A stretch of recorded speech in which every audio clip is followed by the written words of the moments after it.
సరే ఇవన్నీ కాదు కానీ పొలం వేసాం, అది కూడా వరేసాం. అందులో గంజా మొక్కలు పెరుగుతున్నాయని పోలీసు వాళ్ళు వచ్చి పట్టకపోయారు. హైదరాబాద్ వచ్చిన రెస్టారెంట్ సూపర్వైజర్గా పోస్ట్ దొరికింది రికమెండేషన్లో.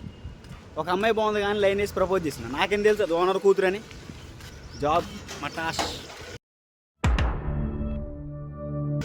అమ్మాయి ఏం చేసినా అవ్వట్లేదా అని 1,00,000 రూపాయలు పట్టుకొని దొంగ కోడి పందాలకు పోయినా.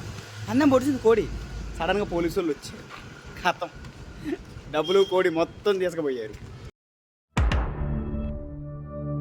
ఈసారి డెసిషన్స్ ఏం తీసుకోలేదు మామ. మా పొలం చూద్దామని ఇంటి వెనక్కి వెళ్ళా. అక్కడ ఎవరో ప్యాకెట్ ఆడుతున్నారు.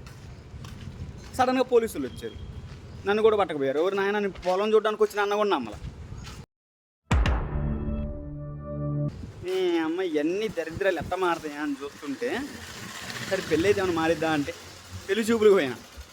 పెళ్లి చూపులకు పోతే దాని అవ్వ నన్ను చూసినప్పుడే కళ్ళు తిరిగి పట్టదు. ఊరిని అవ్వ ఏమైందా అని డాక్టర్ పిలిపిస్తే డాక్టర్ వచ్చి 3వ నెల అని చెప్పింది. అమ్మ